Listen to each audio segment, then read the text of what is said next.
اگلا سوال ہے جی، گمراہ ہونے کے بعد لوگوں کی طرف سے طعنوں اور ذلت اور رسوائی پر صبر کرنے کا کوئی قرآن و سنت کی روشنی میں عمل بتاتے ہیں۔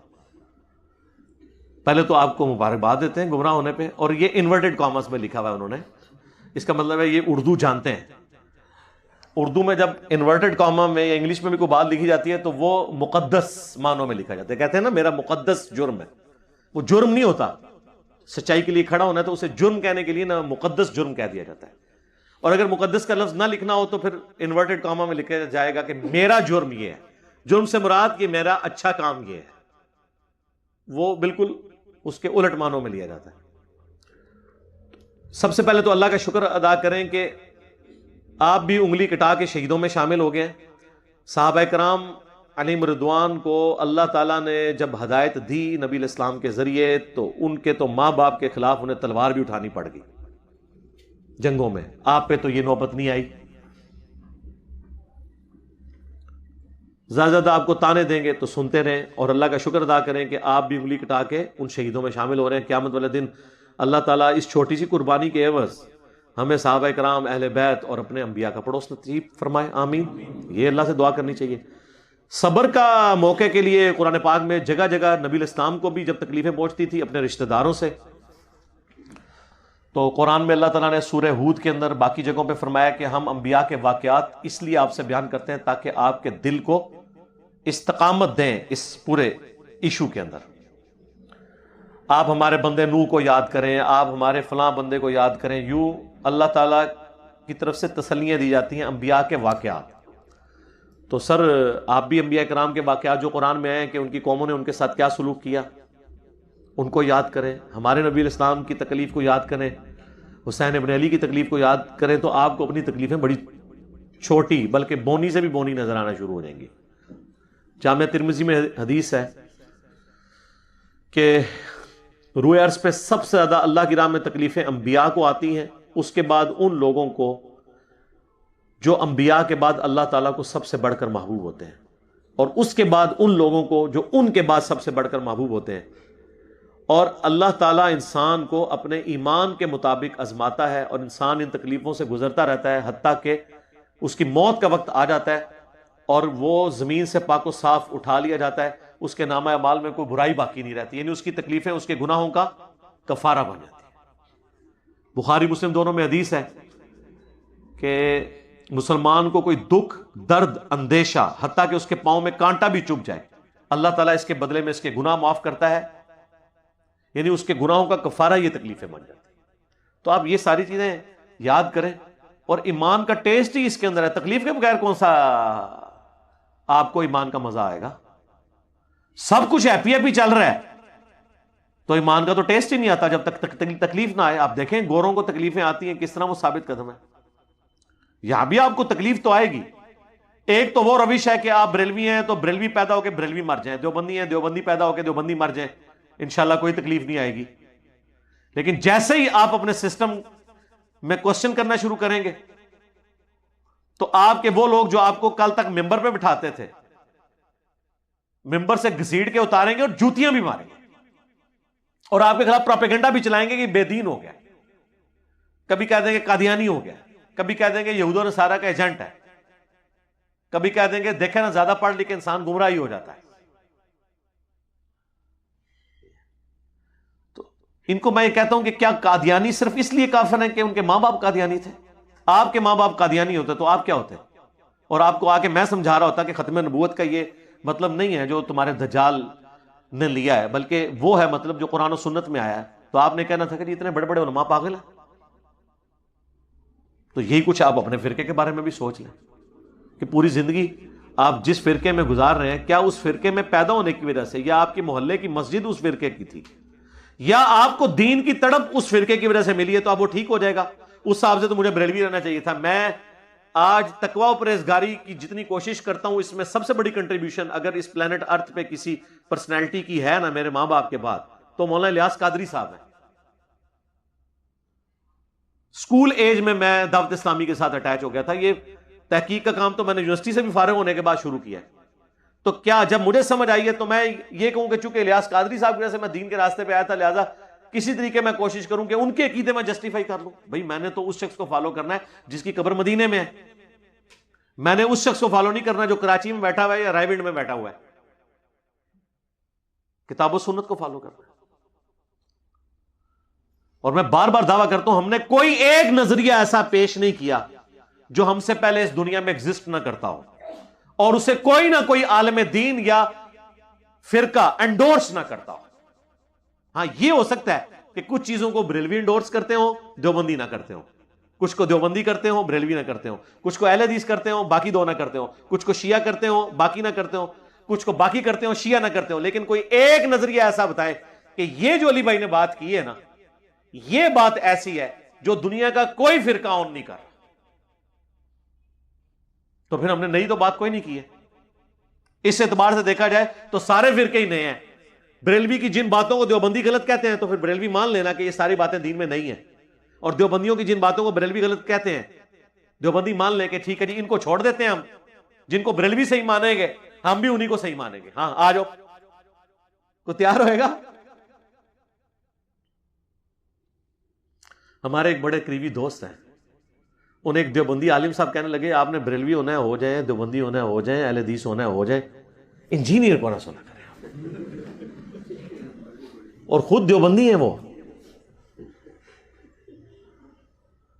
ان سے اگر ہم پوچھ رہے ہیں کہ بریلوی کیوں ہوں, آپ کے بڑوں نے تو لکھا ہے کہ وہ ایک شیطانی لشکر ہے جو علماء دیوبند رضی اللہ عنہم پر حملہ آور ہوا ہے جیسا کہ شیاطین انبیاء پہ ہوتے تھے.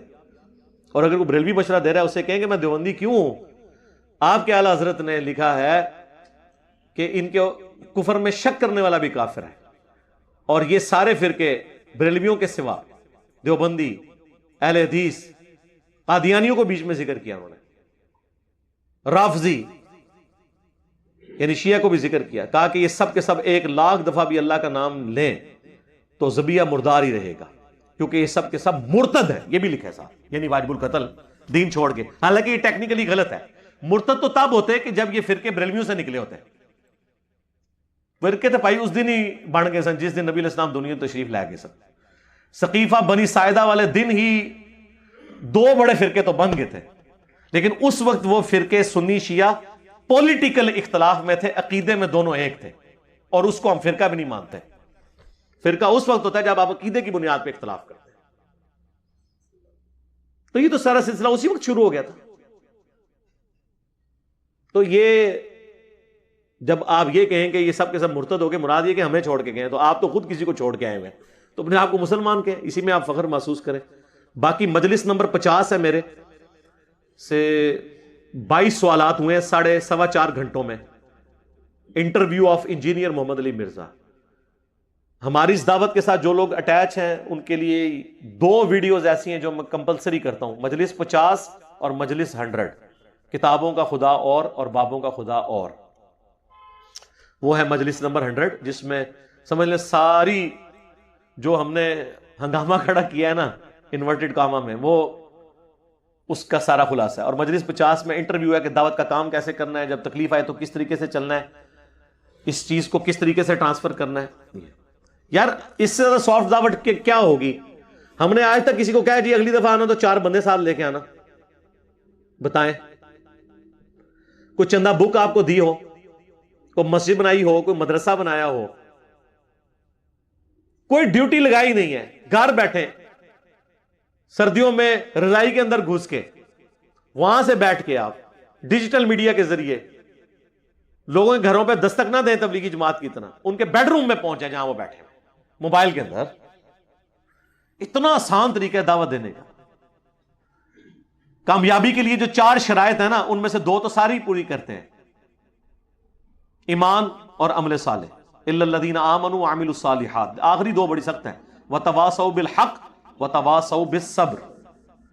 سچائی کی تلقین کرنی ہے اور پھر جب پھینٹی لگے تو صبر بھی کرنا ہے. یہ آخری 2 شرطیں جو ضروری ہیں جنت میں جانے کے لیے, یہ اس وقت تک پوری نہیں ہوں گی جب تک کہ آپ قریبی رشتہ داروں خصوصاً اپنے بیوی بچوں کو اور اپنے دوست احباب تک دعوت کا کام نہ کریں. تو تبلیغی جماعت والے تو بےچارے اتنا رسک لیتے ہیں, جا کے دروازہ کھٹکھٹاتے ہیں. آپ کو تو رسک لینے کی ضرورت نہیں, اپنا دروازہ بھی نہ کھولیں, کسی کا کھٹکانا تو دور کی بات, اپنے بھی دروازے کے اندر بیٹھ کے اس کے بیڈ روم میں موبائل کے اندر پہنچ جائیں. کتنی سافٹ طریقہ ہے دعوت دینے کا. تو اب تو وہ بھی تکلیف کوئی نہیں ہے.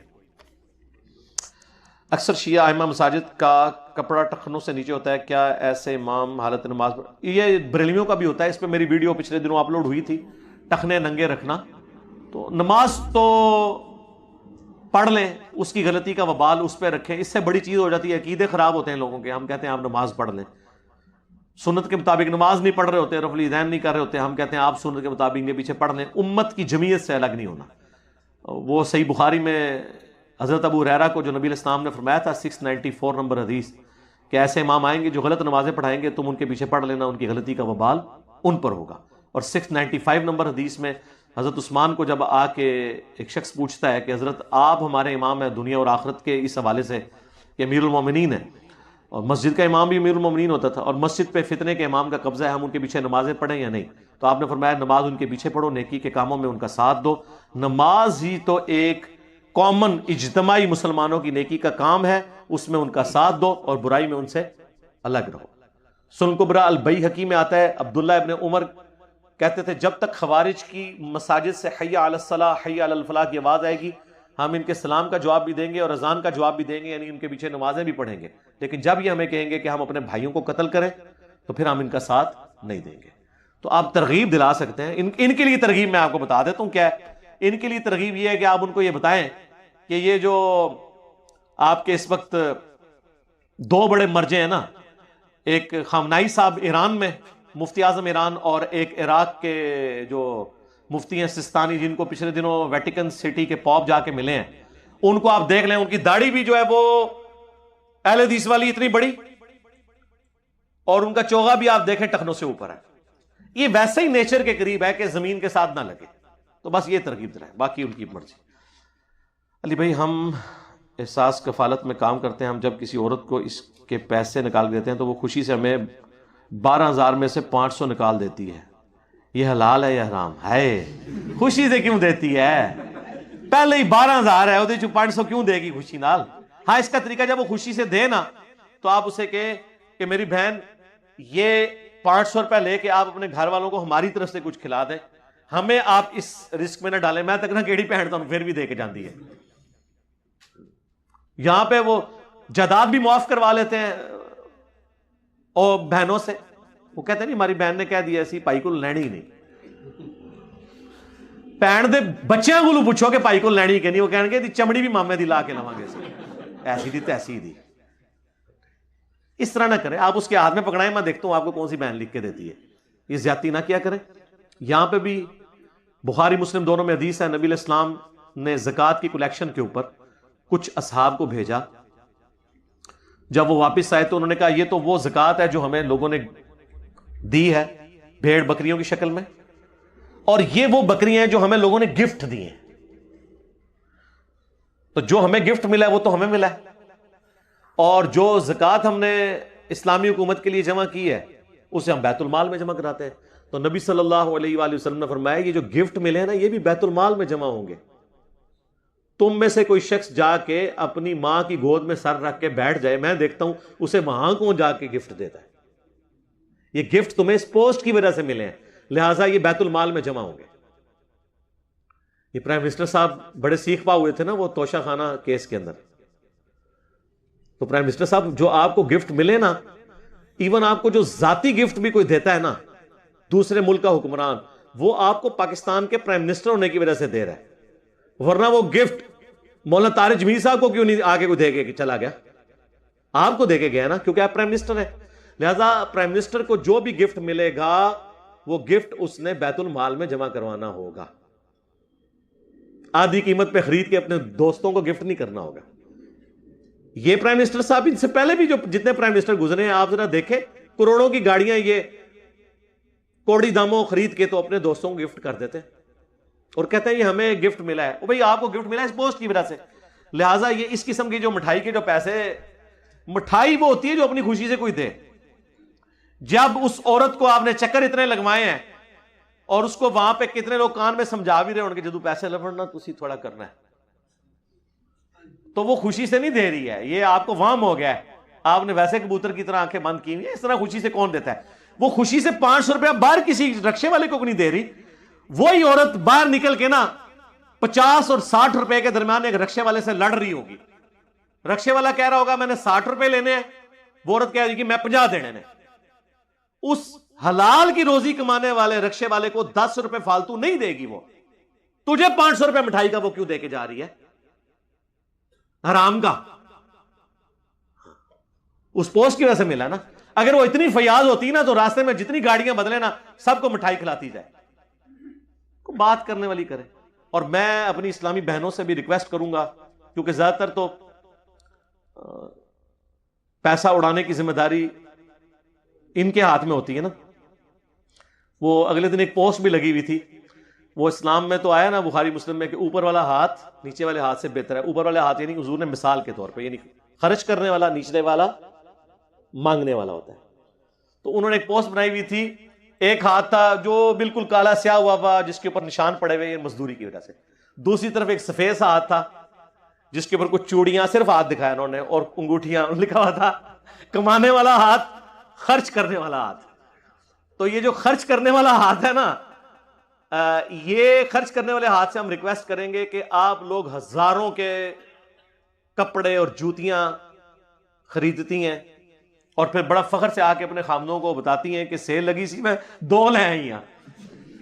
وہ سیل اس طرح لگی ہوتی ہے, آپ کچھ دکانوں میں دیکھیں پورے سال سیل لگی ہوتی ہے. 1000 روپے کی چیز کو 2000 روپے کا لکھ کے 1200 روپے کی وہ سیل میں دے رہے ہوتے ہیں. قیمت خود پہلے ڈبل کی ہوئی ہوتی ہے, اس میں تھوڑا ڈسکاؤنٹ کر کے, جس طرح بعض اوقات ہماری حکومتیں پیٹرول 20 روپے چڑھا کے اس میں 5 روپے کم کر کے کہتی ہیں پیٹرول کم کر دیا. تو اس طریقے سے وہ قیمتیں ڈبل کر کے اس میں ڈسکاؤنٹ کر کے وہ سمجھتے ہیں ہم ڈسکاؤنٹ دے رہے ہیں, ڈسکاؤنٹ تو نہیں دے رہے ہوتے. اور عورتیں بھی اتنی بیوقوف ہوتی ہیں, 1 نہیں 2 لے آتی ہیں, اور ان میں اکثر ایسی چیزیں ہیں کہ جو استعمال کے قابل نہیں ہوتی. میں تو اپنی وائف کے ساتھ خود جاتا ہوں شاپنگ کے لیے, میں نہیں یہ مذاق رکھا, اور پورا میں کہتا ہوں بھائی یہ بتا, پہلے تو میں کہتا ہوں بناؤ لسٹ کیا لے کے آنا ہے, ٹھیک ہے, روٹ طے کریں گے, پھر یہ جسٹیفائی کرو یہ چیز کیوں چاہیے, پھر اگلی بات ہو. یہ نہیں کہ 2 لے آئی ہیں, کیوں لے آئی ہیں بھائی. تو کمانے والا ہاتھ, اور تو ان کو میں کہتا ہوں اگر آپ ہزاروں کی آپ نے وہاں سے خریداری کی, لٹ کے آ گئی ہیں, اور باہر رکشے والا آپ سے مانگ رہا ہے 100 روپیہ گھر جانے کا, اس سے آپ یہ لڑ رہی ہیں کہ میں نے تمہیں 80 دینے ہیں. خدا کے لیے بیٹھ کے اکیلے میں سوچو, یہ 20 روپے تم نے بچا کے کیا کیا ہے, اندر تو سینکڑوں روپے فالتو دے آئی ہو. میرا یہ ریکارڈ ہے, اگر مجھ سے کسی نے پبلک ٹرانسپورٹ میں, میرا سفر اسلام آباد میں بھی ٹیکسی کے اوپر زیادہ تر سفر, اب جب سے یہ وہ ایپ والا سلسلہ آیا تو وہ تو اب کیلکولیٹ ہو جاتا ہے, اس میں بھی 2 نمبری شروع ہو گئی ہیں, میں آپ کو بعد میں بتاتا ہوں, یہ یاد رکھنا ہے مجھے, میں اس میں 2 نمبری جو ہو رہی ہے وہ آپ کو بتاتا ہوں. ٹیکسی والے نے آفس سے مانگا نا 150 روپیہ سپوز, اور کرایہ واقعی 150 ہے. میں نے کبھی اسے 140 بھی نہیں کہا, کیونکہ وہ اپنی طرف سے زیادہ ہی مانگ رہا ہوتا ہے, اسے پتا ہوتا ہے 20-25 تو گھٹانے ہی گھٹانے, جو عام ٹیکسی. کئی بار ایسے ہوا ہے ٹیکسی میں جب بیٹھنے انہوں نے کہا نہیں بھائی جی تو ہم نہیں لے کے جانا, اٹھ جاؤ. وہ ڈر گیا کہ یار میں نے اس کو جتنے پیسے کیے اسی پہ ایگری کر گیا تھی, کوئی اور چکر ہے. ہاں, حالانکہ میں جنرلی اس لیے بیٹھتا ہوں کہ یار اس نے مناسب کرایہ مانگا ہے, میں اس کو کام نہیں کرواؤں گا. مجھے پتا ہے کہ یہ اتنے کلومیٹر ہے, اتنا اس کا پیٹرول لگنا ہے, اور میں پچھلے اتنے سالوں سے اس روٹ پہ آ رہا ہوں. ہر بندے کو پتا ہوتا ہے نا اس روٹ پہ پہلے 40 روپے تھا, اب 50 روپے کرایہ ہو گیا, اب 60 روپے ہو گیا ہے. تو اب ایک بندے نے ایمانداری سے مجھ سے جائز پیسے مانگے ہیں تو میں کیوں اس سے کام کرواؤں. تو کئی بار تو انہوں نے مجھے اتار دیا ہے, پھر میں نے کہا یار بھائی میں نے کام اس لیے نہیں کروایا کہ میں اتنا ہی دے کے جاتا ہوں, تم نے مانگے ہی مناسب ہے. اگر تم مجھ سے 200 مانگتے تو میں تمہیں 150 کہتا, اب تم نے مانگی 150 ہے تو میں تمہیں 140 نہیں کہوں گا, کیونکہ مجھے پتا یار مجھے کیا فرق پڑ رہا ہے اس سے. یہ تھوڑے سے پیسے بچا کے میں نے کیا کرنا ہے. ایک غریب بندے کی حوصلہ افزائی ہونی چاہیے نا. ہم تو پوری کوشش کرتے ہیں کہ ایک رزق کا سلسلہ لوگوں کا چلا ہوا ہے تو وہ اس میں آپ ان پٹ رکھیں. اب آج وہ جو ٹیکسی والا میں کہہ رہا تھا 2 نمبری جو شروع ہوئی اسلام آباد میں, اب یہ ہوئی ہے کتنے مدرسوں والوں نے نا, مدرسوں والوں کے پاس پہلا پیسہ تھوڑا ہے, آپ کو پتا ہے اتنا پیسہ ہے, انہوں نے اپنی ٹیکسیاں جو ہے نا وہ روڈ پہ چڑھائی ہوئی ہیں, ڈرائیور ہائر کر کے نا, داڑیوں والے بٹھائے ہوئے ہیں, خوبصورت سی وہ داڑھی کر کے اور وہ سخت والی ٹوپی پہن کے بیٹھے ہوئے ہوں گے. پنڈی اسلام آباد میں زیادہ تر مدرسے وہ سخت ٹوپیوں والوں کے ہیں, یعنی دیوبندیوں کے. جب آپ اترنے لگیں گے نا تو آپ کا وہ موبائل پہ بل آئے گا 437 روپے, ٹھیک ہے جی. تو ٹھیک ہے آپ وہ 400 بھی دے سکتے ہیں، 500 بھی دے سکتے ہیں، وہ اگلی وقت کے لیے جمع ہو جاتے ہیں وہاں پہ. وہ آپ کو نا پھر وہ کہے گا جناب یہ ٹیکسی جو ہے نا یہ فی سبیل اللہ چل رہی ہے، یہ فلاں مدرسے کی ہے، تو اس ٹیکسی کی انکم سے ہم فلاں مدرسے کو رن کرتے ہیں. ہو سکتا ہے کرتے بھی ہوں، ہو سکتا ہے نہ بھی کرتے ہوں. اور رن کرنے میں بھی جو کچھ ہو رہا ہوتا ہے، وہ مدرسہ بھی رن ہو رہا ہوتا ہے، اور ان کی رنیں جو ہے نا یعنی ان کی بیویاں، ان کی خواہشات بھی پوری ہو رہی ہوتی ہیں اس کے ذریعے. زیادہ شاپنگ تو وہ کرتی ہیں ان پیسوں کی.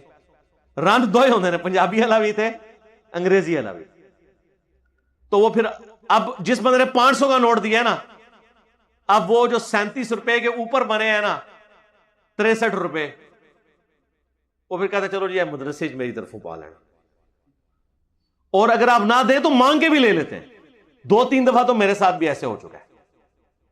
میں تو چونکہ مدرسے والوں کو ضرور دیتا ہوں، ظاہر ہے میں نے ان کے بندے مارے ہوئے ہیں یار علمی طور پہ. میں علماء کا سب سے زیادہ احترام کرتا ہوں، اور اپنے اسٹوڈنٹ سے بھی کہتا ہوں کہ علماء کے سامنے، اور یہ جو بزرگ بابے دوسرے فرقوں کے ہیں، ان کے سامنے اس طرح بیٹھا کریں جیسے ایک قاتل مقتول کے ورثاء کے سامنے بیٹھتا ہے. کیونکہ آپ وہ قاتل ہیں کہ ان کی پوری نسل آپ نے قتل کی ہے. ایک بریلوی سے پوچھیں، لوگ تو کہتے ہیں نا ایک بوڑھے باپ کے کندھوں پر جوان بیٹے کا جنازہ سب سے وزنی چیز ہے. میں کہتا ہوں نہیں، اس سے بڑی وزنی چیز یہ ہے کہ ایک بوڑھا باپ جو ایک فرقے میں زندگی گزارے اور اس کی اولاد اس کے بابوں کو غلط کہے اور قرآن و سنت پہ آ جائے، اس کا وزن اس کے جنازہ اٹھانے سے بڑا ہے. یہ آپ ذرا اس سے پوچھیں. ظاہر ہے جی وہ بابا جب یہ سمجھ رہا ہے کہ میرے علاوہ سارے فرقے جہنمی ہیں، اور جو نبی علیہ السلام کے لیے وہ عقیدے نہ رکھے، اللہ کے لیے وہ عقیدے نہ رکھے جو میرے بابوں نے بتائے ہیں، وہ دوست کیا اور پوری زندگی اس بابے نے ان کے پیچھے نماز بھی نہیں پڑھی، اب اس کا بیٹا وہی کچھ ہو گیا ہے، تو آپ کیا سمجھیں گے؟ اس کے تو بیٹا مر گیا نا. تو ہمیں تو اللہ کے فضل سے روزانہ اس طرح کی بدوائیں پتہ چلتی ہیں ہمیں جو لوگ دیتے ہیں. ٹھیک ہے، تو اب آپ نے چونکہ ان کے بندے مارے ہوئے ہیں علمی طور پہ، حالانکہ اس کے بعد آپ نے ان سے کچھ چندہ نہیں اٹھایا، لیکن پھر بھی معصوم بن کے رہے. کولڈ وار ان کے ساتھ. یہاں جتنے علماء آتے ہیں میں اینڈ پہ کہتا ہوں سب کو میری طرف سے مشکات شریف فری، صرف علماء اور ائمہ مساجد کو ایک دفعہ، یہ نہیں جتنی دفعہ آئیں گے تو مشکات فری، ایک دفعہ فری. تو ہم تو بڑا علماء کی قدر کرتے ہیں الحمدللہ. السلام علیکم. وعلیکم السلام. مسجد میں طرح طرح کے لوگ ہوتے ہیں، ان میں سے کچھ بیمار ہوتے ہیں اور بعض ڈکار مارتے ہیں، ان میں سے بعض پتہ نہیں کیا لکھا ہے، انگریزی کے لفظ کو اردو میں لکھا ہے، اور آوازیں بیلوں کی طرح آوازیں نکالتے ہیں. کیا نماز ہو جائے؟ نماز تو ہو جائے گی. یہ جن کو ڈکار وغیرہ نا وہ اپنا علاج کروائیں اور کوشش کریں کہ وہ تھوڑا سائڈ پہ کھڑے ہوں، کوشش کریں. اب جماعی کے بارے میں تو بخاری مسلم ہے، شیطان کی طرف سے ایسے روکنے کی کوشش کرو ایسے. تو یہ ڈکار مارنے والوں کو خیال کرنا چاہیے. بخاری مسلم دونوں میں حدیث ہے، نبی صلی اللہ علیہ وآلہ وسلم نے فرمایا کہ جو پیاز کچا کھاتا ہے وہ ہماری مساجد سے دور رہے جب تک کہ وہ دانت صاف کر کے مسجد میں نہیں آتا یا خوشبو لگا کے آئے. تو یہ واقعی ڈکار والوں کا یہ مسئلہ ہے. جن کو اس طرح کا اپنے اوپر کنٹرول نہیں ہے کوشش کریں سائڈ پہ رہیں تاکہ باقیوں کے لیے مسئلہ نہ ہو. باقی ظاہر ہے اس کی وجہ سے آفیشلی تو ان کو منع نہیں کیا جا سکتا.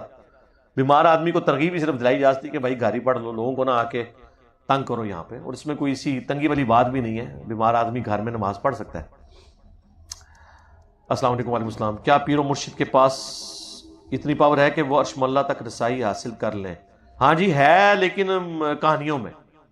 پریکٹیکلی تو میں نے آپ کو بتایا کہ عرش ملہ نو تے چھڑ دیو، انہاں نو تسی اپنی جس مسجد میں بیٹھ کے یہ دعویٰ کر رہے ہیں نا اس مسجد کی چھت سے نیچے پھینک دیں. ایک چڑیا کو پھینکیں گے وہ تو اڑ لے گی، یہ نہیں اڑ سکتے. کوئی نہیں کرتے میرے بھائی. جب تک آپ کاؤنٹر ویریفائی نہیں کسی چیز کو کر سکتے آپ کیسے کہتے؟ مثلا میں آپ سے کہوں کہ اس دیوار کے پیچھے جو ہے وہ سونے کی کان ہے، صحیح بھی ہو سکتا ہے غلط بھی، لیکن جب آپ دیوار کے پیچھے چلے بھی جائیں اور کچھ بھی نہ ہو تو پھر آپ کہیں گے جھوٹ بولا. تو بزرگ جو دعوے کر رہے ہیں جب تک یہ آپ کو نہ دکھا دیں اس طریقے سے، اور اس دکھانے کے دوران آپ لا حول ولا قوت الا باللہ ایک دفعہ پڑھ نہ لیں، بزرگ بھی غائب اور منظر بھی غائب ہو جائے گا. تو اگر ہوا تو اس وقت تک آپ یقین نہ کریں. تو اس طرح کا کوئی ایسا معاملہ نہیں. اسی لیے آپ دیکھیں وہ کہتے ہیں جی جو اس قسم کے سوال کرنے والے لوگ ہیں ان کو کبھی ہدایت نہیں ملتی. آپ کے بھائی سوال جو بندہ کرتا ہے نا اس کو کبھی ہدایت نہیں ملتی. سوال نہیں کرنا، آنکھیں بند کر کے جس شخص کے پیچھے چلنے کا جو حقدار ہے نا اس کی قبر مدینے میں ہے. صلی اللہ علیہ وسلم. لیکن ان کے بارے میں بھی سورہ یوسف میں آیا نبی تم فرماؤ میں اور میرے صحابہ پوری بصیرت کے ساتھ اس دین پہ ہیں, ادھر بھی اندھے بن کے نہیں. ہم کبھی بھی نہیں کہتے ہم رسول اللہ کے مقلد ہیں, ہم کہتے ہیں متبع سنت ہیں. ہم قرآن میں تو تقلید کا لفظ نٹوریس معنوں میں آیا. نبی کے بھی ہم مقلد نہیں ہیں, متبع ہیں, مطیع ہیں, اطاعت کرنے والے, اتباع کرنے والے. قل ان کنتم تحبون اللہ فاتبعونی یحببکم اللہ. تو یہ کہانیاں ہیں جی. اتے سر چکیا عرش تک پہنچ گئے, تھلے جناب 7 زمینوں تک, تیل بھی کراس ہو گیا. اے تو میں ایڈ کیتا نا, تیل بھی کراس. تو یہ سن لیں, صحیح بخاری اور مسلم دونوں میں کعب بن اشرف کے قتل والی حدیث موجود ہے. صحیح بخاری میں ذرا تفصیل سے ہے. عبداللہ ابن عتیق صحابی تھے. وہ جب اسے قتل کر کے قلعے سے بھاگنے لگے, چونکہ وہ دربانوں کو پتا چل گیا, تو انہوں نے مجبوراً قلعے کی بڑی اونچی دیوار تھی, کم از کم بھی 12-15 فٹ ہوگی, اتنا اونچا تو قلعہ ہوتا تھا کہ ایک عام آدمی چھلانگ مار کے اوپر نہ, شاید اس سے بھی زیادہ ہو. تو انہوں نے بچنے کے لیے قلعے کی دیوار سے چھلانگ مار دی. جب جو بندہ دیوار کے اوپر ہے, جب وہ چھلانگ مارے گا, اور جو شخص اس طرف نیچے ہے اس کو دیوار تو نہیں وہ کراس کر سکتا جب تک کہ وہ کوئی سیڑھیاں تلاش کر کے دیوار تک نہ پہنچ جائے, تو بھاگنے کے چانس ہوتے ہیں. انہوں نے اس میں چھلانگ ماری, ان کی پنڈلی کی ہڈی ٹوٹ گئی. تو انہوں نے اپنی پگڑی کھول کے اس پنڈلی کی ہڈی پہ باندھی, لنگڑاتے ہوئے رسول اللہ کی خدمت میں حاضر ہوئے. کہا یا رسول اللہ آپ نے جو ڈیوٹی لگائی تھی میں نے پوری کر دی, تواڈے پیچھے لت بھی پنوا لی ہے, اے اج دا کوئی ہوندا بندہ تے اوہ کہندا. انہوں نے کچھ نہیں کہا. اللہ کے نبی نے فرمایا تم لنگڑا کے کیوں چل رہے ہو؟ کہا یا رسول اللہ وہ چھلانگ ماری تھی واپسی پہ تو میری ہڈی ڈیمیج ہو گئی ہے, تو میں نے اس وقت پھر اپنی پگڑی باندھ لی. آپ فرمایا ادھر لے کے آؤ. سر وہ اللہ کے نبی کو بھی اللہ سے آرڈر آیا تھا کہ بندے نے تہاڈا حکم منیا ہے, معجزہ ظاہر ہوگا. آپ نے فرمایا اپنی ٹانگ سیدھی کر. سیدھی کی, آپ نے مبارک ہاتھ پھیرے. وہ کہتے ہیں اللہ کی قسم اس طرح ہوگی کہ کبھی ٹوٹی نہیں تھی. پنڈلی کی ہڈی کیور ہونے میں کتنا ٹائم چاہیے؟ 8 ہفتے تو کہیں نہیں گئے, اور اسی وقت ہو جائے. یہ وہ میڈیکلی میں نے کہا کہ ریپروڈیوس نہیں ہو سکتی چیز جو پیغمبر کا معجزہ ہوتا ہے. اب میرا ایک معصومانہ سوال ہے, عبداللہ ابن عتیق صحابی صرف قلعے کی دیوار سے چھلانگ مارے اور ان کی ہڈی ٹوٹ جائے, تو بابے دے شاہی کوئی نہیں, وہ تو نہیں اڑ سکے. عبداللہ ابن عتیق اڑ سکتے نا, ایسے ایسے کر کے آتے نا, گلائیڈ کرتے ہوئے نیچے آتے, کیونکہ یہ ہمیں بتاتے ہیں کہ ایک عام صحابی کے بھی گھوڑے کی قدموں کی خاک جو اس کے نتنوں میں بیٹھے کوئی غوث قطب ابدال بڑے سے بڑا ولی اس کو نہیں پہنچ سکتا. تو پھر تو بزرگوں کو بھی لینڈ کرنا چاہیے نا. عرش تک جاتے ہیں نہیں جاتے؟ ان کو ہم مینار پاکستان سے پھینکتے ہیں کہ فرش تک زندہ سلامت پہنچتے ہیں کہ نہیں پہنچتے.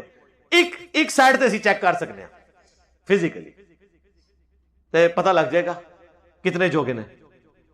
ساری کہانیاں بنائی ہوئی ہیں. اور میں بتاؤں یہ معجزے کا بھی کسی پیغمبر کو اختیار نہیں ہوتا. اسی کے اگینسٹ بخاری مسلم دونوں میں آتا ہے نبی علیہ السلام کے غزوہ احد میں 4 دانت شہید ہو گئے. آپ مجھے بتائیں اگر اللہ کی طرف سے معجزہ ظاہر ہونا ہوتا, اللہ کے نبی وہ جو دانت شہید ہوئے تھے وہ یہاں رکھتے, اپنا ہاتھ یوں پھیرتے, تو آپ کا کیا خیال ہے وہ دانت جوڑنے نہیں تھے دوبارہ؟ کوئی مسئلہ تھا؟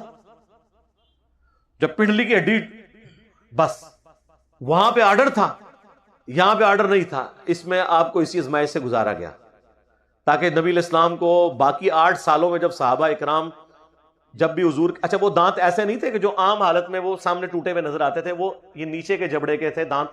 جب آپ علیہ السلام زیادہ اپنا منہ مبارک کھولتے تو پھر وہ ٹوٹے ہوئے نظر آتے تھے, عام حالت میں وہ نظر نہیں آتے تھے. تو وہ جو باقی کے 8 سال آپ کی مبارک زندگی ہے وہ ان بغیر ان دانتوں کے گزری ہے.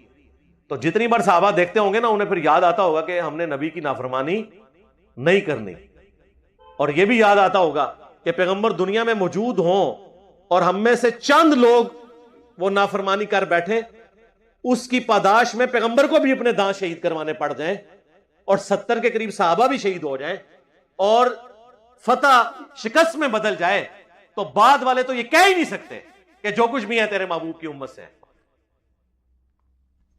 پٹھے کام کر کے اس زمانے میں غلط کام ہو تو رزلٹ نقد آ گیا ہے. تو آج اگر غلط کام کر کے بھی ہم کہیں جی حضور کی نسبت کام آئے گی، حضور کی نسبت تو اس وقت صحابہ کو تو کام نہیں آئی ہے، خود حضور کے بھی اپنے دانت شہید ہو گئے صلی اللہ علیہ وآلہ وسلم. کہ دیکھیں یہ علمی نکات ہیں جو بیچ میں سے نکلتے ہیں. کہتے ہیں انجینئر صاحب حدیثیں تو بیان کرتے ہیں، ساتھ اپنی طرف سے لفظ بول دیتے ہیں. سر یہ اپنی طرف سے بولے ہوئے لفظوں نے ہی تو دنیا میں چینج لائی ہے، ورنہ تو 1400 سال پرانی آیات اور احادیث آپ پڑھ کے 1400 سال پرانا آپ نے کہنا تھا یہ ان زمانے کے لوگوں کے لیے تھا. ہم نے بتایا کہ میرے بھائی اس میں سے یہ جسے آپ کہتے ہیں مدنی پھول نکلتے ہیں، اپنے تو ان کے ترکے میں پھول نکل آتے ہیں. ایاک نعبد و ایاک نستعین سے یہ یا علی مدد، یا شیخ عبد القادر جیلانی مدد ثابت کر دیتے ہیں سوائے یا اللہ مدد کے، جو واضح نکل رہا ہے. اور ہم جو واضح نکل رہا ہے بات کرنے والی کریں. اس لیے یہ انالیسس کرنا یہ ضروری ہے، اس کے بغیر کبھی بھی بات سمجھ آ ہی نہیں سکتی. میں تو کہتا ہوں جی ہر واقعے کے بعد ایک دفعہ بولنا واجب ہو جاتا ہے کہ بابت شاہی کوئی. آپ مجھے کو دنیا کا واقعہ بتائیں جو قرآن و حدیث میں رپورٹ ہوا ہے، اس کے بعد یہ نہ بولنا پڑے کہ بابت شاہی کوئی آیت سخت قسم کی وہ پڑھیں اور اس کے بعد آپ کہیں کہ یار بابت شاہی کوئی نہیں. جب ان کا یہ سٹیٹس ہے تو بابت شاہی کوئی نہیں. وہ پچھلے دنوں میں نے شکوہ کا ایک شعر یہاں پہ پڑھا تھا نا، دشت تو دشت ہیں دریا بھی نہ چھوڑے ہم نے، بحر ظلمات میں دوڑا دیے گھوڑے ہم نے. تو یہ انہوں نے ایک واقعے کی طرف اشارہ کیا تھا. اس سے ہمارے لوگوں نے سمجھا کہ بھئی صحابہ کرام کے جو گھوڑے تھے وہ تیرتے تھے سمندروں کے اوپر خدا کے لیے. اللہ کے بندو یہ ایسا نہیں تھا، ورنہ ہوتے کہ سمندر میں تیرا دیے گھوڑے ہم نے. یہ ایک آنری طور پہ ایک واقعہ تھا جس کی طرف انہوں نے اشارہ کیا ڈاکٹر اقبال نے شکوہ میں. اللہ سے شکوہ کیا کہ ہم نے تو تیری خاطر اتنا کچھ کیا. بحر ظلمات میں دوڑا دیے گھوڑے ہم نے. بحر ظلمات یہ اٹلانٹک بحر اوقیانوس بھی استعمال ہوتا ہے. اس کے ساحل پر جب پہنچے نا حضرت عقبہ بن نافع تھے، تو انہوں نے اپنے گھوڑے کو سمندر کے اندر تھوڑا سا چلایا. جیسے یہ ساحل سمندر پہ لوگ پنڈلیوں تک، بعض تو ادھر تک بھی چلے جاتے ہیں نہانے کے لیے، تو انہوں نے اپنے گھوڑے کو تھوڑا سا آگے چلایا اور انہوں نے کہا یا اللہ دیکھ یہ زمین جتنی زمین تھی ہم نے فتح کر لی، اب تو سمندر آ گیا. ہم نے تیری خاطر، جیسے ایک کوئی ایتھلیٹ جب وہ دوڑ میں جیت جاتا ہے تو وہ اپنی شرٹ اٹھا کے نا کسی فین کو یوں دے دیتا ہے نا، ایسے اس وقت جوش میں ہوتے ہیں نا، آپ کو پتا ہے. تو اس طرح انہوں نے وہ گھوڑا آنر کے طور پر بحر ظلمات میں اٹلانٹک کے اندر داخل کیا. ان کا زمین تو ختم ہو گئی، ہم تو سب کچھ فتح کر چکے ہیں. تو وہ اس کی شرح جس نے لکھی ہے نا، اس نے آگے بڑا پیارا جملہ لکھا ہے، وہ شکر کسی نے ٹائی نہیں چڑھ گیا. انہوں نے لکھا کہ یہ حضرت عقبہ کی معصومیت ہی کہی جا سکتی ہے کیونکہ اس وقت تک پوری زمین تو دریافت نہیں ہوئی تھی. انہوں نے یہی سمجھا کہ زمین ختم ہو گئی ہے، حالانکہ زمین دوسرے جزیرے اتنے بڑے بڑے بر اعظم موجود تھے. تو وہ جس بر اعظم تک پہنچے تھے، اب یہاں سے کوئی کراچی سمندر تک پہنچے تو یہ سمجھے گا نا آج کی دنیا میں تو ہمیں پتا ہے کہ نہیں بھائی اس سمندر کے بعد جو ہے وہ پھر آگے افریقہ اور یہ اس طریقے سے آنا ہے. آپ دیکھیں امریکہ تو آ کے یہ 16ویں صدی کے اندر دریافت کیا، پہلے تو پتہ ہی نہیں تھا امریکہ ابھی اتنا بڑا دنیا میں موجود ہے. ٹھیک ہے، یہ جزائر تو وقت کے ساتھ ساتھ بڑے بڑے جو ہے نا بر اعظم دریافت ہوئے ہیں. تو لکھا کہ ان کی معصومیت تھی، وہ یہ سمجھے زمین ختم ہو گئی ہے. تو مجھے فوراً اس وقت خیال آیا کہ اگر حضرت عقبہ بن نافع رضی اللہ تعالیٰ عنہ اٹلانٹک اوشن کے پاس پہنچ کے یہ سمجھے کہ دوسری طرف زمین ہی کوئی نہیں ہے تو بابے شاہی کوئی نہیں. تسی کہندے ہو جی بابے اینڈ زمین نو ویکھدے نے جس طرح رائی دے دانے تھے. خدا کے لیے ہر واقعے کے بعد فَبِأَيِّ آلَاءِ رَبِّكُمَا تُكَذِّبَانِ، جس طرح اللہ تعالیٰ نے اپنی قدرت کی نشانیاں گنوائی ہیں نا، اس طرح قرآن و سنت میں جتنی بھی باتیں ہیں نا ان کے بعد آپ کے اندر سے آواز اٹھتی ہے کہ بابت شاہی کوئی نہیں. وہ اگلے دنوں میں نے وہ بخاری کی ایک حدیث بیان کی نا کہ حضرت عثمان منڈیر پہ کنویں کی بیٹھے ہوئے تھے، تو وہ اپنی وہ انگوٹھی تھی یہ نقش نبوت محمد رسول اللہ، وہ یوں اس کے ساتھ کر رہے تھے، بس یوں کرتے ہوئے نا وہ ان کے ہاتھ سے چھوٹ گئی اور وہ اس کنویں میں جا کے گر گئی. کنویں میں پانی جن لوگوں نے کنویں یوز کیے ان کو پتا ہے کنویں میں پانی 2 یا 3 فٹ اس سے زیادہ نہیں کھڑا ہوتا.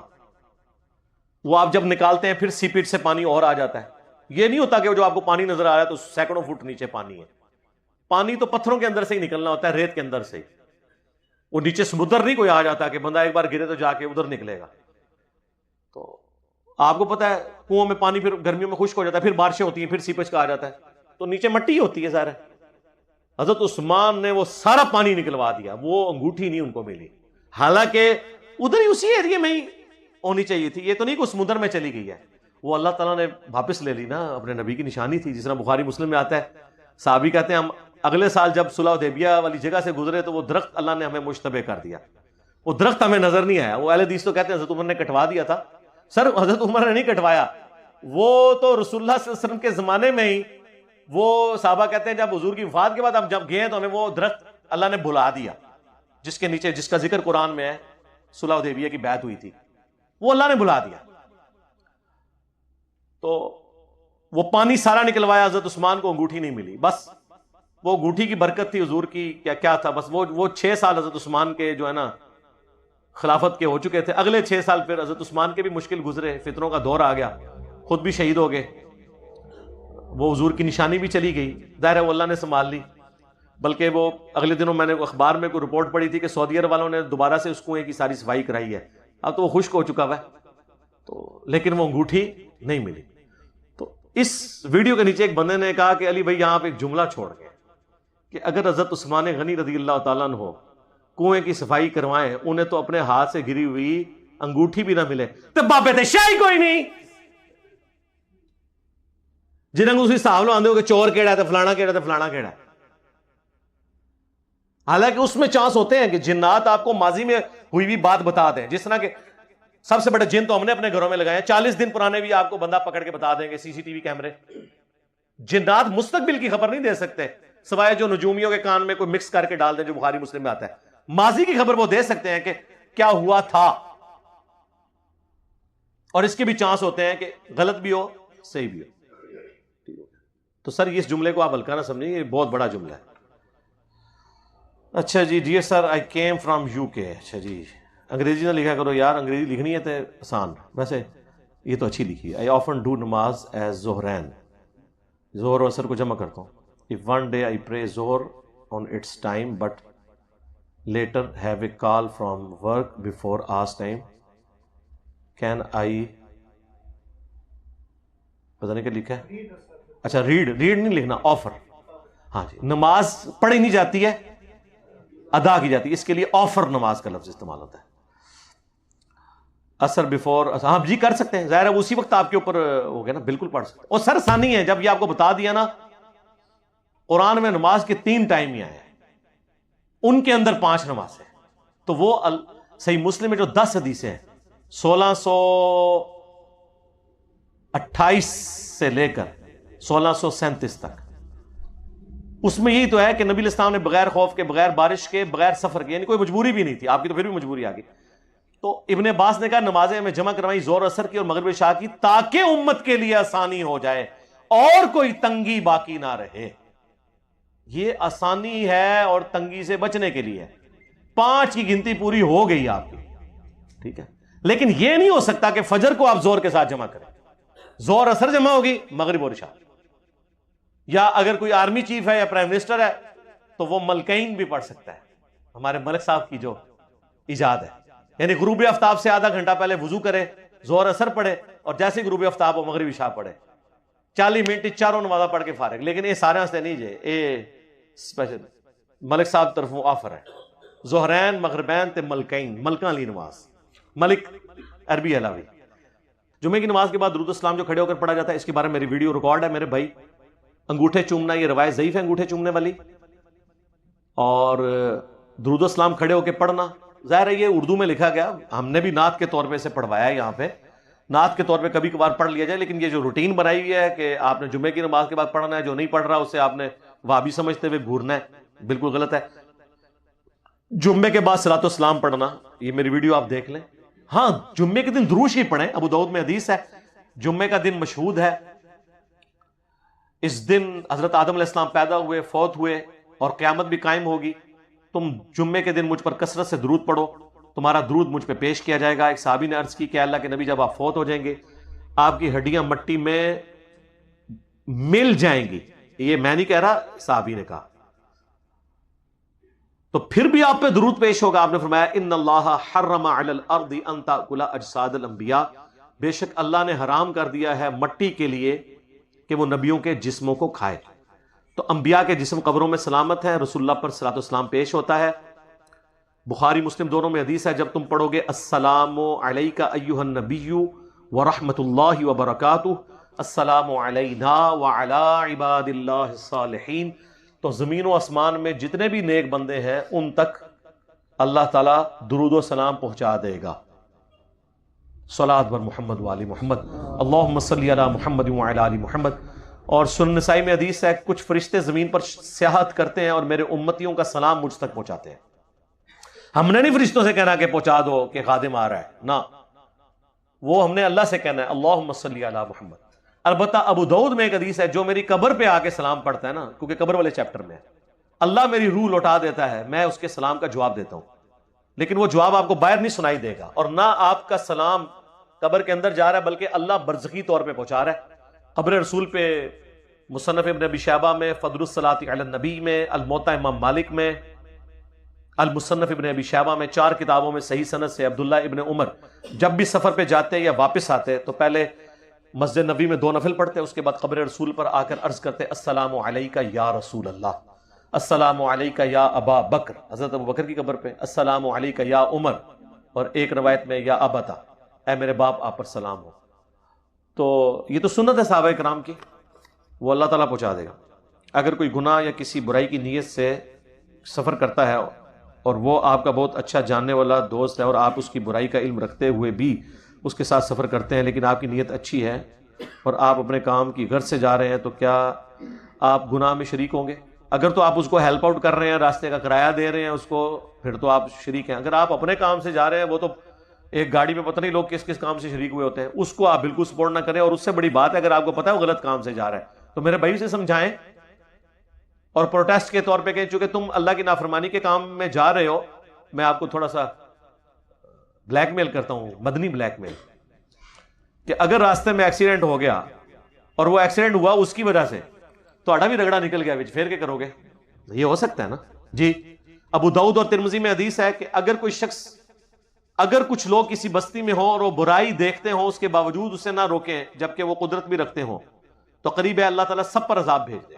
دنیا میں تو عذاب آئے گا، آخرت میں ظاہر ہے صرف انہی کو عذاب ہوگا جو برا کرتے ہیں، لیکن ان کو اس وجہ سے دنیا میں سزا ملے گی بھی تم نے یہ کام کیوں نہیں کیا. اور ترمذی میں تو الفاظ ہیں ایسے لوگ پھر دعائیں کریں گے، ان کی دعائیں بھی قبول نہیں ہوں گی. تو سر اس کی نحوست سے بچ جائیں، آپ گڈی بدل لو. آپ معاویہ کو رضی اللہ تعالیٰ عنہ کیوں کہتے ہیں؟ یار یہ سوال کو اب چھوڑ دیں. میری ویڈیو ریکارڈ ہے حضرت معاویہ رضی اللہ تعالیٰ عنہ سے متعلق 15 اہل سنت کے اماموں کی رائے، اس میں میں نے کافی ڈیٹیل کے ساتھ اس ٹاپک کو، اس سے متعلقہ ساری باتوں کو کہا. میرے بھائی اگر میں کہہ رہا ہوں تو آپ کو کیا مسئلہ ہے؟ رضی اللہ تعالیٰ عنہ ایک دعائیہ کلمات ہیں صحابہ کرام کے لیے، ہم آنری طور پہ بولتے ہیں. ہم کسی کے لیے بولیں یا نہ بولیں اس سے کوئی فرق نہیں پڑتا. اگر میں کسی کے لیے نہ بولوں اور وہ رضی اللہ تعالیٰ عنہ کا مستحق ہے تو میرے بولنے کا محتاج نہیں، اور میں اگر کسی کے لیے بول دوں اور وہ اس کا مستحق نہیں ہے تو اس کے ساتھ ہی مسئلہ نہیں. ہم اس لیے بولتے ہیں کہ اہل سنت فرقہ نہیں، اہل سنت کے منہج میں یہ چیز ہے کہ جو صحابہ ہیں ان کے ناموں کے ساتھ رضی اللہ تعالیٰ عنہ آنری طور پہ لکھا جاتا ہے. یہ کوئی قرآن و حدیث نہیں ہے، اس لیے آپ بخاری مسلم میں آپ کو درجنوں نہیں سینکڑوں احادیث میں صحابہ کے نام کے ساتھ رضی اللہ عنہ نہیں ملے گا. کہیں لکھ دیں گے کہیں چھوڑ دیں گے، البتہ درود شریف وہ ضرور لکھتے ہیں. رضی اللہ عنہ نہیں لکھا ہوگا ان عائشہ ان ابی ہریرہ، رضی اللہ تعالیٰ کبھی لکھا ہوگا بھی نہیں لکھا ہوگا. اس کے بعد رضی اللہ عنہ پہ دھوکہ، میری پوری ویڈیو جس میں نے فزیکلی دکھایا کہ امام بخاری نے بھی سینکڑوں جگہ پہ نہیں لکھا، امام مسلم نے بھی نہیں لکھا، کیونکہ پروٹوکول صرف درود شریف کا ہے. جو جامعہ ترمذی میں حدیث ہے وہ شخص کنجوس ہے جس کے سامنے میرا ذکر ہو اور مجھ پر درود نہ پڑے. اللہم صلی علی محمد وعلی آل محمد، وہ بھی ایک مجلس میں ایک دفعہ کافی ہے. لیکن محدثین اتنی آنر دیتے تھے کہ نبی الاسلام کی ہر حدیث میں ایک دفعہ صلی اللہ علیہ وآلہ وسلم ضرور لکھتے تھے. باقی جب وہ ایک تھرڈ پرسن کی زمین کے ساتھ کہ آپ گئے آپ آئے، تو وہ آپ کے ساتھ صلی اللہ علیہ وآلہ وسلم نہیں لکھتے ہیں، وہ صرف رسول اللہ کے ساتھ لکھتے ہیں. لیکن میرے پمفلٹوں میں آپ کے ساتھ بھی لکھا ہوتا ہے آنری کے طور پہ. تو صحابہ کرام والا معاملہ تو الگ. تو اگر کوئی اس طرح نبی الاسلام کی نسبت کی وجہ سے ہم کسی کے لیے دعائیہ کلمات بولتے ہیں تو اس میں کوئی حرج نہیں ہے. یہاں تو لوگوں نے علماء دیوبند کو رضی اللہ عنہم لکھا ہوا ہے المحنت کے اندر. بریلوی شیخ عبد القادر جیلانی کو رضی اللہ تعالیٰ عنہ کہتے ہیں. امام شافعی نے کتاب الام میں امام حنیفہ کو رضی اللہ تعالیٰ عنہ لکھ دیا، حالانکہ وہ تبع تابعی ہے، صحابی تو نہیں ہے. تو وہ یہ دعائیہ کلمات کے طور پہ ہے. باقی رضی اللہ عنہم ورضوا عنہ یہ تو ہر مومن کے لیے ہے انشاءاللہ تعالی، لیکن وہ اللہ کے علم ہے. ساتھ ہے ذالک لمن خشی ربہ، یہ ہر اس شخص کے لیے جو اپنے رب سے ڈرے. بلکہ اس سے بھی بڑھ کے سورہ الفجر میں ہے یا ایتھا النفس المطمئنہ ارجعی الی ربک راضیۃ مرضیہ. وہی رضی اللہ عنہ، اے اطمینان والی جان اپنے رب کی طرف اس حال میں لوٹ کہ تیرا رب تجھ سے راضی، تو اپنے رب سے راضی. سب کے لیے. صحابہ کرام کو تو اللہ نے اعلیٰ درجے کی ڈگری دی ہے.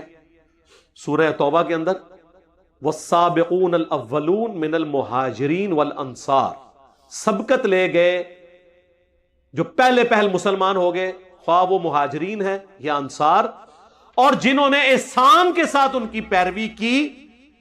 پھر اللہ نے کہا رضی اللہ عنہم ورضوا عنہ، اللہ ان سے راضی، وہ اللہ سے راضی. راضی جن سے اللہ ہوا ہے وہ ہے سابقون الاولون، اور احسان کے ساتھ جو ان کی پیروی کرنے والے ہیں. اس کا مطلب ہے جو احسان کے ساتھ پیروی نہیں کریں گے وہ نہیں.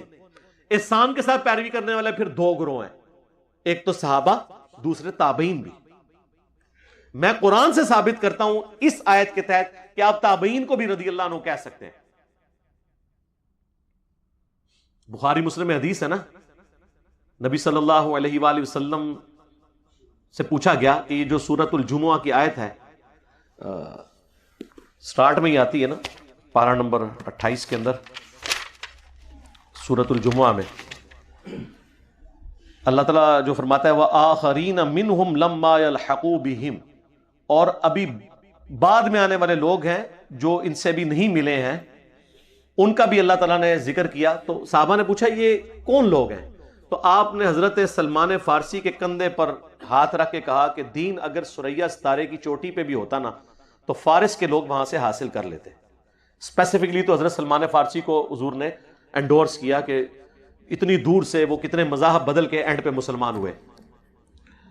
تو اور اس میں یہ بھی اشارہ تھا کہ اہل فارس جو لوگ ہیں ان میں اہل علم اس طرح کے پیدا ہوں گے. اور واقعی دنیا میں یہ ایران جو ہے یہ گھڑ رہا ہے جو فلسفے کے لوگوں کا، محدثین کا بھی. امام مسلم دیکھ لیں، ایران سے ہیں، نیشا پور علاقہ ہے جہاں کے وہ تھے. امام حاکم جنہوں نے المستدرک لکھی ہے ان کے ساتھ لکھا جاتا ہے نیشا پور، وہ بھی ایران، آج بھی نیشا پور شہر ہے ایران کا. امام بخاری بھی کتنا عرصہ وہاں پہ درس دیتے رہے، وہیں سے امام مسلم ان کے حلقہ ارادت میں شامل ہوئے تھے نیشا پور میں. وہ خلق قرآن کے مسئلے میں پھر وہاں سے ان کو نکالا گیا. تو ایران کے لوگوں کے بارے میں یہ اس طرح کی چیز آئی ہے کہ وہاں سے محدثین پیدا ہوئے ہیں، تو ہم ان کو بھی رضی اللہ عنہ ہی کہتے ہیں. امام مسلم کے شاگرد نے مسلم شریف میں جب کتاب الایمان چیپٹر شروع ہوا ہے نا 93 نمبر، پہلی 92 روایتیں تو مقدمے کی ہیں، 93 نمبر چیپٹر جب شروع ہے اس کے بعد پہلی حدیث ہے حدیث جبرائیل، جو جبرائیل علیہ السلام انسانی شکل میں آ کے سوالات کرتے ہیں. اس چیپٹر شروع ہونے سے پہلے ان کا شاگرد ابو اسحاق کہتا ہے قال امام مسلم بن الحجاج القشیری رضی اللہ عنہ، امام مسلم بن الحجاج القشیری رضی اللہ تعالیٰ عنہ نے مجھے یہ لکھوایا. تو انہوں نے امام مسلم کو رضی اللہ عنہ کہا، حالانکہ امام مسلم تو تابعی بھی نہیں ہے، وہ تو تبع تابعی ہے. تو وہ کہہ سکتے ہیں آپ وہ رضی اللہ عنہ اس طریقے سے.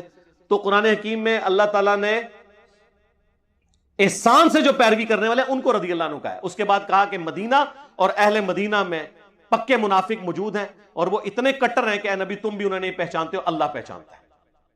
لیکن قانوناً ان کو صحابہ ہی کہا جاتا ہے. قانوناً ظاہر ہے کہ پتہ تو نہیں ہے کہ کون ہے.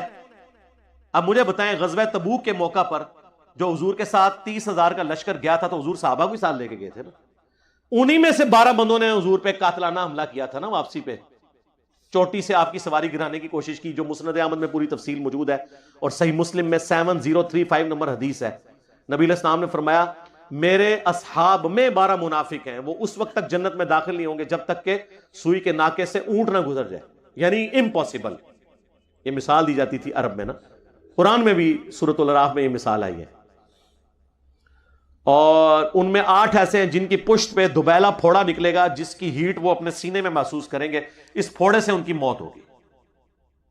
ہم سے لوگ بڑا زور لگا کے پوچھ رہے ہیں بتائیں کس کی ہوئی ہے؟ بھئی وہ سابقون اولون میں سے کوئی نہیں ہے جس کی موت اس طریقے سے ہوئی ہو۔ حضرت ابوبکر، عمر، عثمان، علی رضی اللہ عنہم اجمعین اور ان کے ساتھی وہ لوگ نہیں ہیں، بعد والے لوگ ہیں۔ وہ کون ہے آپ علماء سے پوچھیں، میں تو جاہل آدمی ہوں، علماء سے پوچھ کے چلیں۔ دوبیلا پھوڑے سے ان کی موت کی۔ قاتلانہ حملہ کرنے والے کون تھے؟ قانوناً صاحب، میں ہمیشہ لفظ قانوناً صحابی کی بات کرتا ہوں۔ ایکچولی کون ہے؟ وہ تو سر جن کو ہم سمجھ رہے ہیں نا، ان کے بارے میں بھی آخرت میں فیصلہ ہونا ہے۔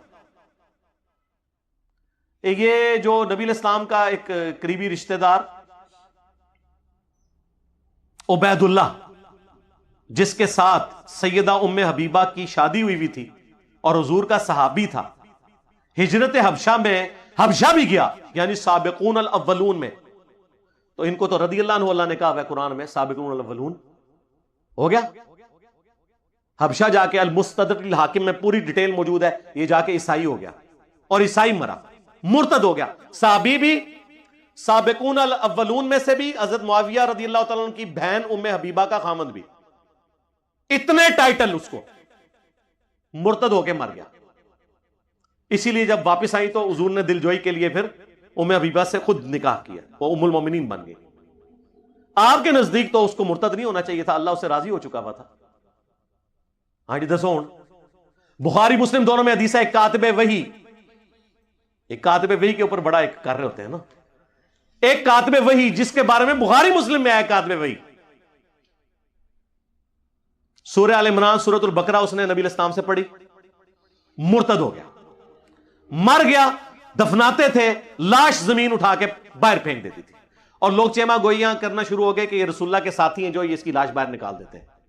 پھر انہوں نے پبلکلی دفنایا، پھر بھی لاش باہر گری، کیونکہ ظاہر ہے حضور کو اس نے چیلنج کر دیا تھا نا کہ یہ نبی کو کچھ نہیں آتا، جو میں لکھتا ہوں وہ وہی ہوتی، نعوذ باللہ۔ اب یہ نبوت سٹیک پہ لگی ہوئی ہے سرکار، اس کو آپ کو چھوٹا مسئلہ سمجھ رہے ہیں؟ حضور نے اس کی گستاخی کرنے کے سبب اللہ تعالیٰ نے اسے پبلکلی سزا دی کہ زمین نے اس کی لاش قبول نہیں کی، اور بخاری مسلم کے الفاظ ہیں جب وہ مرا حضور نے پہلے ہی کہہ دیا تھا کہ زمین اس کو قبول نہیں کرے گی۔ اوئے ہوئے ہوئے، کاتب وہی تھا، سابقون الاولون بھی ہو گیا یہ بھی، لیکن وفات تک جو رہے، اور وفات سارے حضور کی زندگی میں تو فوت ہوئے ہیں، چند % لوگ، باقی تو بعد میں فوت ہوئے ہیں، اور بخاری مسلم دونوں میں ملا کے 1 درجن سے زیادہ احادیث ہیں کہ نبی علیہ السلام فرماتے ہیں میرے حوض کوثر پہ کچھ لوگ لائے جائیں گے، میں کہوں گا اصحابی اصحابی۔ وہ ایک مولانا صاحب کہتے ہیں کہ یہ تو کافروں کی سٹیٹمنٹ ہے۔ بخاری مسلم دونوں میں حدیث ہے نا، عبداللہ ابن ابی کی جب کارستانیاں کھلی رسول اللہ پر صلی اللہ علیہ وآلہ وسلم پر، ان کے ساتھیوں پہ، تو حضرت عمر نے اجازت مانگی، یا رسول اللہ اجازت ہے میں اس منافق کا گلا کاٹ دوں؟ آپ نے فرمایا کہ چھوڑ دو عمر، لوگ کہیں گے یہ اپنے صحابہ کو قتل کرواتا ہے۔ تو ایک مولانا صاحب کہتے ہیں وہ تو لوگ کہتے تھے، اور سرکار بخاری مسلم پڑھو، نکلو اپنی کھڈا تو باہر، دنیا چینج ہو چکی ہے۔ بخاری مسلم دونوں میں 1 درجن سے زیادہ حدیث ہیں، حضور حوض کوثر پہ کہیں گے اصحابی اصحابی اصیحابی اصیحابی، یہ میرے صحابہ ہیں۔ تو فرشتے کہیں گے یا رسول اللہ آپ کو نہیں پتا، یہ ایک مماتی مولوی کو پتا ہے، آپ کو نہیں پتا۔ ہاں آنا ہوں گے گیڑے چ وہ تواڈے وڈے مرے ہوئے بزرگ بھی ساڈے اگے اللہ دے فضل نال فیل نے علمی توڑ دے، تسی تے شے ہی کوئی نہیں ہو۔ یا رسول اللہ آپ کو نہیں پتا، آپ کے بعد یہ دین سے الٹے قدم پھر گئے تھے جن کو اس مماتی نے ڈگری دی ہوئی تھی اپنی طرف سے۔ تو آپ فرماتے ہیں سحقن سحقن لمن غیر بعدی، ان پہ پھٹکارو، ان کو مجھ سے دور کر دو جنہوں نے میرے بعد میرے دین کو بدل دیا۔ سحقن سحقن لمن بدل بعدی، انہیں مجھ سے دور کر دو جنہوں نے میرے بعد میرے دین کو بدل دیا۔ یہ حدیث بخاری مسلم میں جب روایت ہوتی ہے تو وہ تابعی روایت کرنے کے بعد کہتے ہیں عبداللہ ابن ابی ملیکہ، وہ کہتے ہیں اے اللہ ہم تجھ سے دعا کرتے ہیں تیرے نبی کے مرنے کے بعد ان کے دین سے الٹے قدم نہ پھریں، اگرچہ ہمیں ایک مماتی مولوی نے گارنٹی دی ہوئی ہے لیکن پھر بھی ہم ڈرتے ہوئے دعا کرتے ہیں۔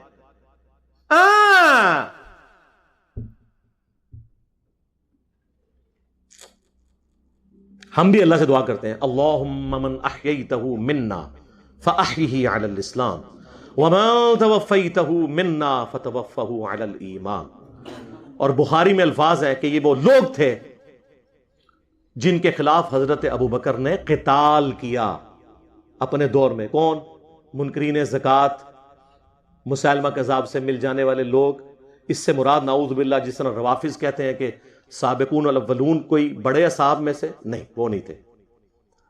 اور بخاری اور مسلم دونوں میں موجود ہے کہ عرب کے قبائل رسول اللہ کی وفات کے بعد ابو بکر کے دور میں مرتد ہو گئے۔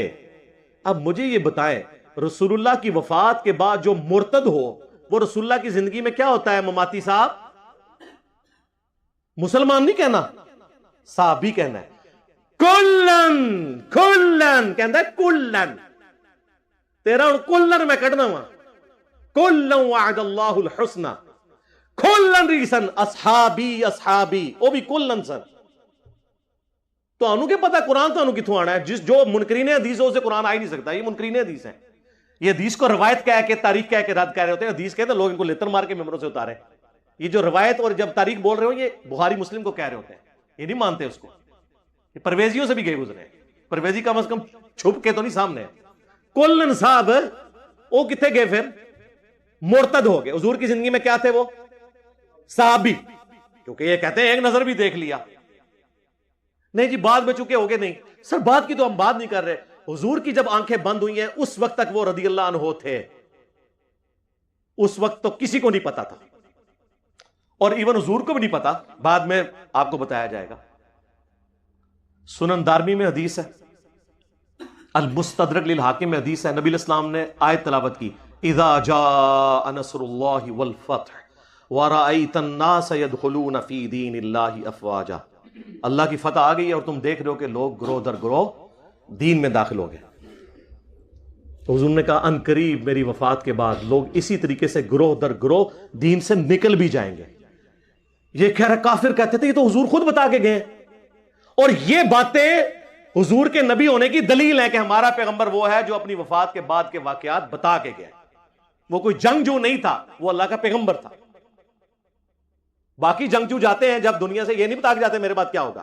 اللہ کے نبی تو 35 سال پہلے بتا رہے ہیں، بخاری اور مسلم دونوں میں، او اے عمار تجھے ایک باغی جماعت قتل کرے گی، تو انہیں اللہ اور جنت کی طرف بلائے گا، وہ جماعت تجھے جہنم کی طرف بلا رہی ہوگی۔ اور مسند احمد میں کم از کم 4 حدیثیں، اس کے طرق درجنوں میں ہیں، کہ حضرت معاویہ رضی اللہ تعالیٰ عنہ کا ایک فوجی تھا جو خود اصحاب شجرہ صلح حدیبیہ کے اصحاب میں سے تھا، ابو الغادیہ، اس کے ہاتھوں حضرت عمار کا قتل ہوا، اور پوری زندگی روتا تھا کہ حضور نے فرمایا تھا عمار کا قاتل اور مال لوٹنے والا جہنم کی آگ میں ہے۔ اسی پہ شیخ البانی تڑپ اٹھے اور سلسلہ حدیث صحیحہ میں انہوں نے باقاعدہ یہ لکھا اس حدیث کے تحت کہ اگرچہ ابو الغادیہ صلح حدیبیہ کا صحابی ہے، اور صحیح مسلم میں حدیث ہے کہ جنہوں نے درخت کے نیچے میری بیعت کی انشاءاللہ میں اللہ سے امید کرتا ہوں انہیں آگ نہیں چھوئے گی۔ ویسے حضور نے بڑی احتیاط سے بات کی ہے انشاءاللہ کہہ کے، تو یہ فضیلت اس سے اٹھ گئی، کیونکہ جب خاص بات آ جائے تو عام فضیلت اٹھ جاتی ہے۔ یہ شیخ البانی محدث اعظم سعودیہ، البانیہ کے رہنے والے تھے، سعودیہ میں سیٹل ہوئے، پھر یہاں سے بھی چلے گئے، یہ انہوں نے لکھا۔ ان لوگوں کو تو پتہ ہی نہیں کہ دین کس چیز کا نام ہے۔ اور یہ جی وہ مولانا صاحب کہتے ہیں سورۃ الحدید میں 2 کیٹیگریز بیان ہوئی ہیں، فتح مکہ سے پہلے اور فتح مکہ کے بعد۔ سر یہ جو 2 کیٹیگریز ہیں یہ اور ہیں، فتح مکہ سے پہلے اور بعد والی، یہ ان لوگوں کے لیے ہیں جو کامل الایمان ہیں اور ان کے اپنے معاملات بعد میں صحیح چلنے ہیں، ان کے لیے ہے کہ جو پہلے والے ہیں وہ بعد والوں سے بہتر ہیں، یہ ان کے لیے کلن آیا ہے، ورنہ باقیوں کا کیا بنے گا؟ اور وہ کدھر گئے جو سورہ توبہ کی آیت نمبر 102 میں ہے کہ ملے جلے اعمال کرنے والے ہیں، اللہ ان کو بعد میں دیکھے گا کہ وہ کیا کرتے ہیں۔ اور قانوناً جو بیچ والے 101 والے منافقین اور 100 نمبر والے سابقون الاولون، یہ اس طریقے سے نہیں میرے بھائی، تھوڑا آپ قرآن کا علم حاصل کریں، اور میں آپ کو اگر آپ احادیث کی طرف آئیں تو میں آپ کو مزید سمجھاؤں گا کہ یہ ڈویژنز آگے پھر سینسٹیوٹی کے اوپر بھی آتی ہیں، صرف یہاں تک نہیں ہے۔ کل وعد اللہ الحسنہ، اس کی تفسیر ذرا بیان کرنا حدیث کی روشنی میں تو پتہ چل جائے گا۔ تفسیر ابن کثیر کھولیں، انہوں نے مسلم شریف کی حدیث لی ہے، مسند احمد کی حدیث لی ہے، بخاری کی حدیث لی ہے، اس کے کانٹیکسٹ میں صحیح بخاری میں 2 جگہ یہ حدیث آتی ہے کہ خالد ابن ولید کو نبی علیہ السلام نے کہیں پر بھیجا اور وہاں پہ کچھ قبائل تھے جو بےچارے نئے نئے مسلم ہوئے تھے.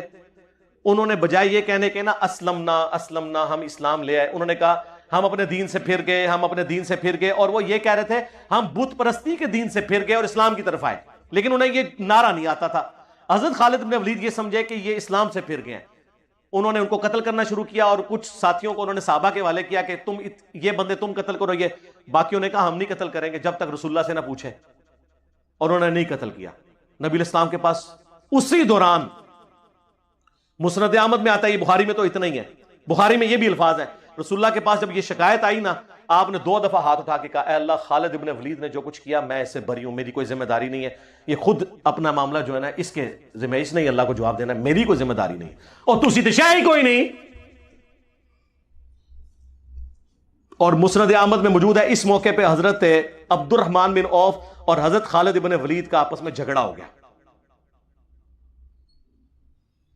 تو حضرت خالد ابن ولید نے عبد الرحمن بن عوف کو گالیاں دے دی. اب یہ جو الفاظ ہے نا یہ مسلم شریف میں ہے, 6488 نمبر حدیث. عبد الرحمن بن عوف کو خالد ابن ولید نے گالی دی. کب دی؟ وہ بخاری میں اور مسند احمد میں اور تفسیر ابن کثیر میں وہ ساری حدیث. تو عبد الرحمن بن عوف رضی اللہ تعالیٰ نے شکایت کی حضور کو, آپ فرمایا خالد تم میرے صحابہ کو برا مت کہو, کولن تم, تیرا کولن کتنے گیا, تم میرے صحابہ. خالد ابن ولید نے تو نہیں کہا یا رسول اللہ میں بھی صحابی ہوں اور میں تو فتح مکہ کے بعد والا بھی نہیں ہوں جو کلن والی سرکار نے دسیا سی, میں تو فتح مکہ سے پہلے ہوں, لیکن صلح حدیبیہ کے بعد تھے, صلح حدیبیہ کے بعد اسلام کا گولڈن پیریڈ شروع ہو چکا تھا, اس کے بعد وہ چیز نہیں تھی. اور فتح مکہ پہ حضرت معاویہ رضی اللہ تعالیٰ عنہ, ابو سفیان, یہ تو فتح مکہ پہ مسلمان ہوئے ہیں, یہ تو طلقاء ہیں جو سورہ توبہ میں آیا 4 مہینے کا ٹائم ہے یا اسلام قبول کرو ورنہ گردن کاٹی جائے گی, ان کا تو چھوڑ ہی دیں آپ. یہ تو خالد بن ولید کی بات ہو رہی ہے جو صلح حدیبیہ کے بعد ہوئے لیکن فتح مکہ سے پہلے. تم میرے صحابہ کو برا مت کہو, اب اگر تم احد پہاڑ کے برابر سونا بھی خیرات کر دو, اور میرے صحابی نے عبد الرحمن بن عوف نے 1 مد گندم 600 گرام آدھا کلو جو گندم خیرات کی, تم اس کے برابر بھی نہیں پہنچ سکتے, اس کے آدھے کو بھی نہیں پہنچ سکتے. یہ آدھی حدیث بیان کرتے ہیں میرے صحابہ کو برا مت کہو. یہ کس کو کہا گیا تھا؟ ہمیں تو بہت مال میں ہے, اصل میں تو ان کو کہا گیا تھا, خالد بن ولید کو.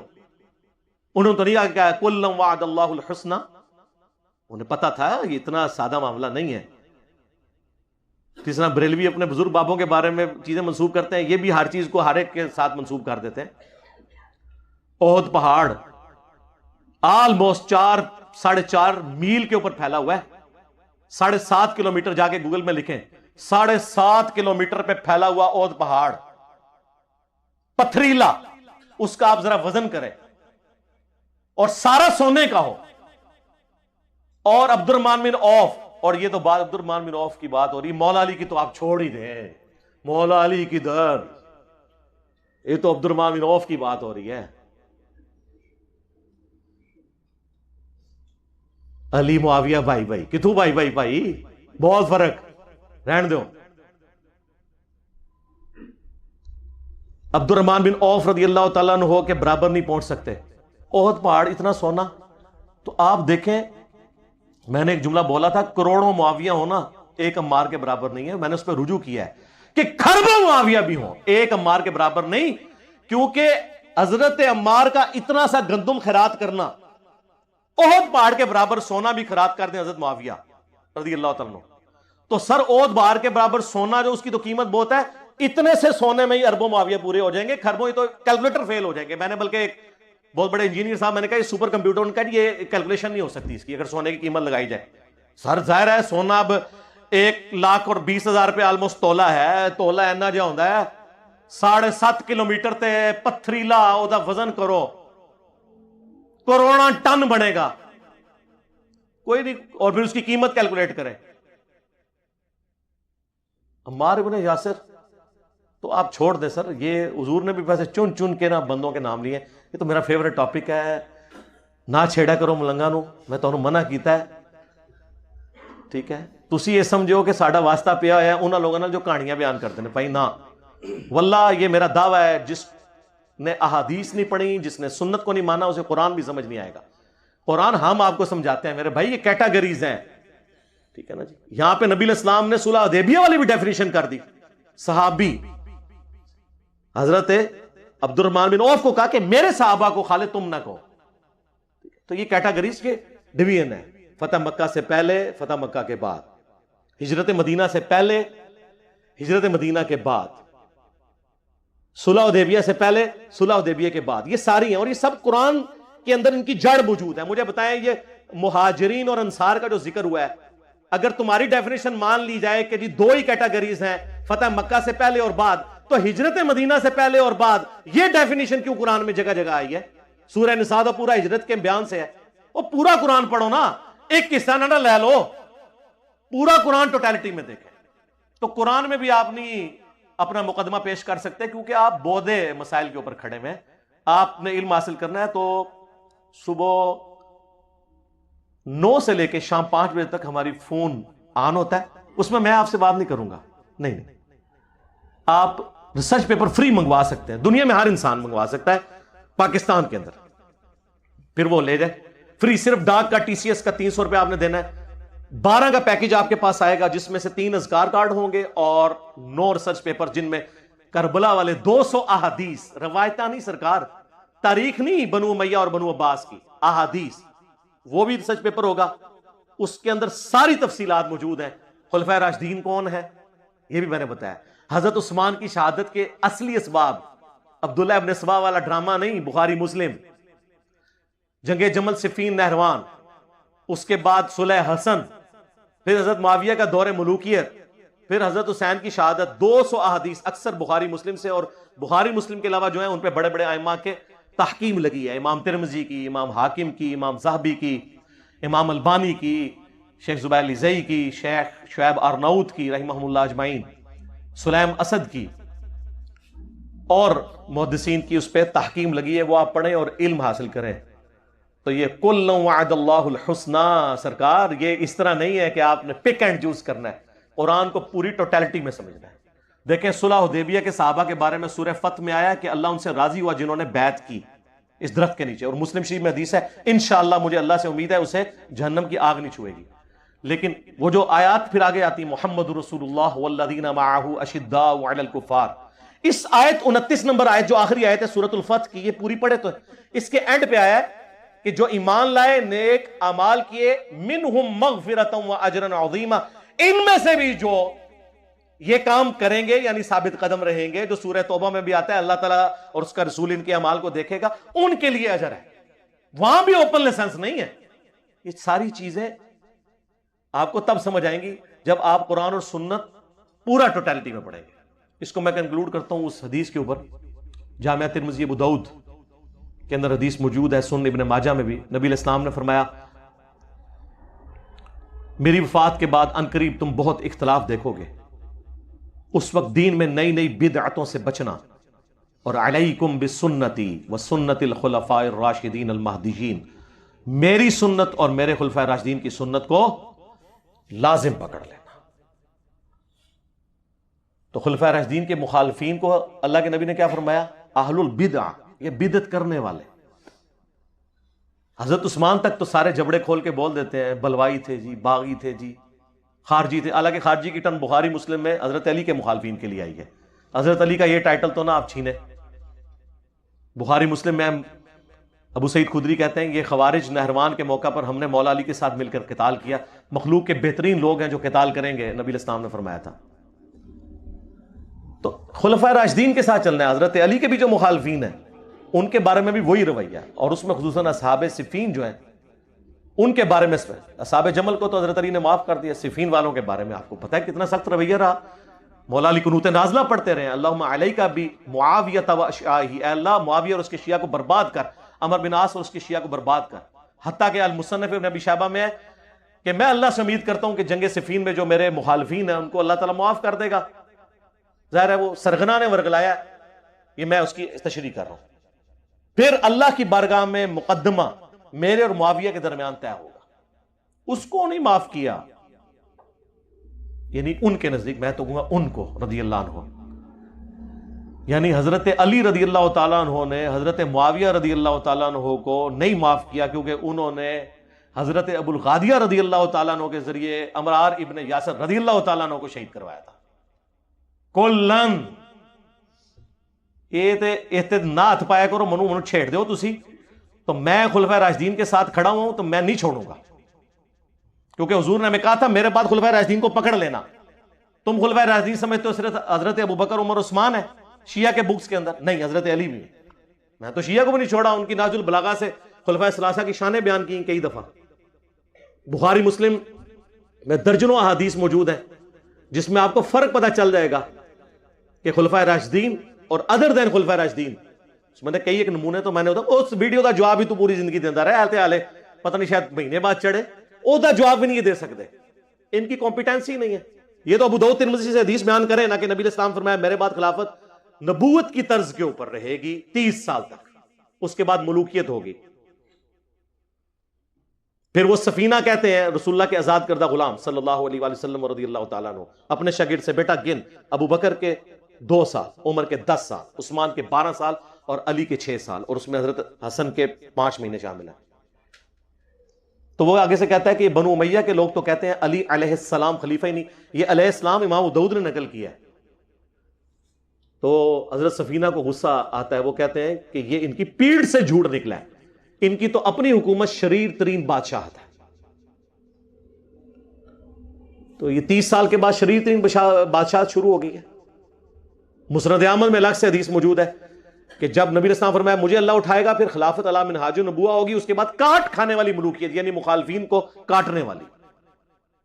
اور یہ 30 سال خلافت والی حدیث سنن نسائی الکبریٰ کے اندر موجود ہے، المستدرک للحاکم کے اندر موجود ہے، المصنف ابن ابی شیبہ کے اندر موجود ہے، مسند ابی داؤد طیالسی کے اندر ہے. مسند ابی داؤد طیالسی جو امام مسلم کے استاد ہیں، امام بخاری کے استاد ہیں، انہوں نے یہ حدیث جب لی ہے نا تو اس میں وہ پھر شاگرد پوچھتا ہے حضرت سفینہ سے کہ اگر خلافت 30 سال ہے تو حضرت معاویہ کیا ہے؟ تو انہوں نے کہا حضرت معاویہ ملک ہیں، خلیفہ نہیں ہے. ہم حضرت معاویہ کو خلیفہ نہیں مانتے، چھڑا خلیفہ نہیں، خلیفہ راشد ہے ہی نہیں، چھڑا خلیفہ بھی نہیں، کیونکہ ایک ٹرم ہے جو خاص بندے پہ بولی جائے گی، وہ ملک ہے، بادشاہ.